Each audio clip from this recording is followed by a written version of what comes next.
What is a person? Is it just a body?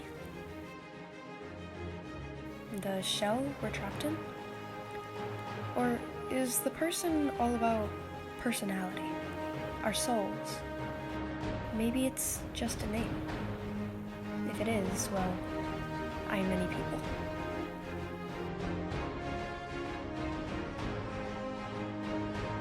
One, Emerson. I've always loved old names. They're the color of polished brass and ink, and they sound like the turning of pages. They feel like empty fireplaces, waiting for someone else to come along and light them. I knew that I wanted a well-aged title, to wear like a worn-out cover of a book, so that my story may be captured between the arms of a sturdy spine, decorated with the fingerprints of interested passerby. I have always felt different from other people, not out of a sense of individuality, but rather isolation. It's easier to say that I am just unique, and therefore, I needed a unique name.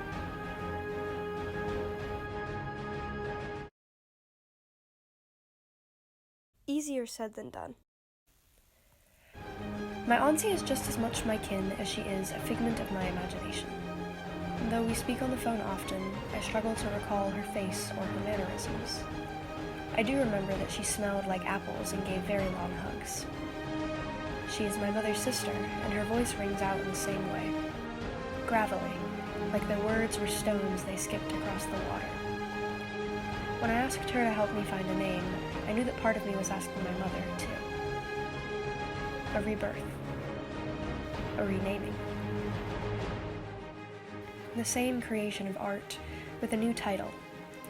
When my auntie suggested the word Emerson, the vowels soothing and the M reminding me of a forgotten childhood home, it sounded like my mama said it, like she was calling me in for dinner.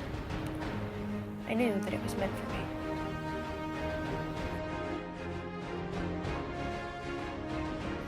Two, Finch. I've always loved climbing trees. Something about their branches, always clawing at the sky, pushed me to scale them.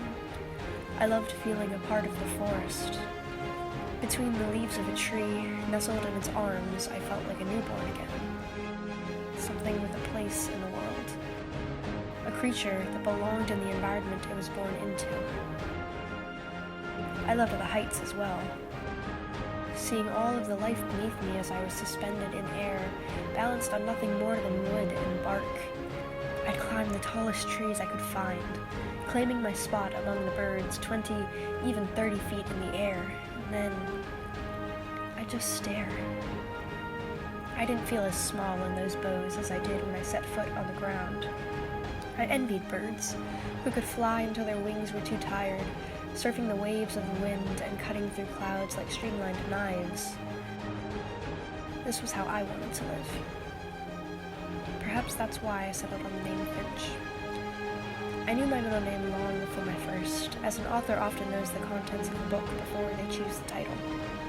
Finches are common birds, but not paid much attention to.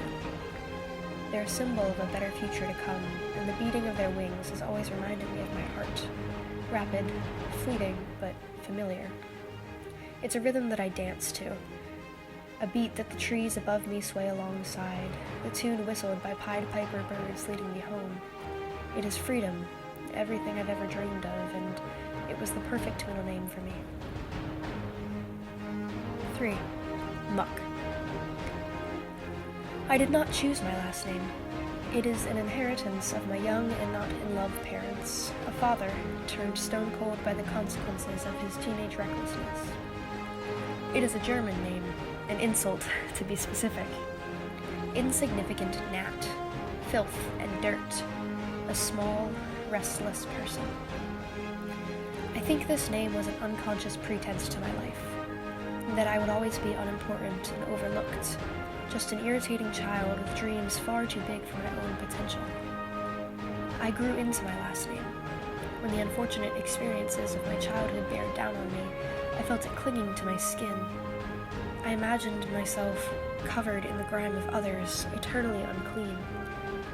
I have always been small and restless, as my surname suggests. I fidget and fret, with my words spilling out of my mouth like they're too hot for my tongue.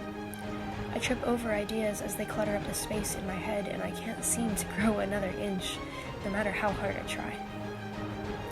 But in a game of poker, to muck is to hide your cards and keep quiet. This is the definition of my last name that caught my eye the most. I never liked card games, but this image of a game of poker in which I am lying in wait awoke me. That I can be labeled insignificant and unworthy of love, but I am only hiding the ace in my hand. My last name is a trick up my sleeve, waiting for the right moment to strike, to declare my place in the world as a person. I have tried on different titles and labels like they were clothes, and discarded them just as easily, but this name, it tells me that I am staking claim to the life that I have been given. Now, it flows smoothly from between my teeth like a delicacy I don't mind sharing. It is a thank you to all of the people who contributed to this existence, so that I may skip my own stone across the water and stretch out my wings as I soar. And as my words pour from my mouth, I announce that my name is Emerson Finch.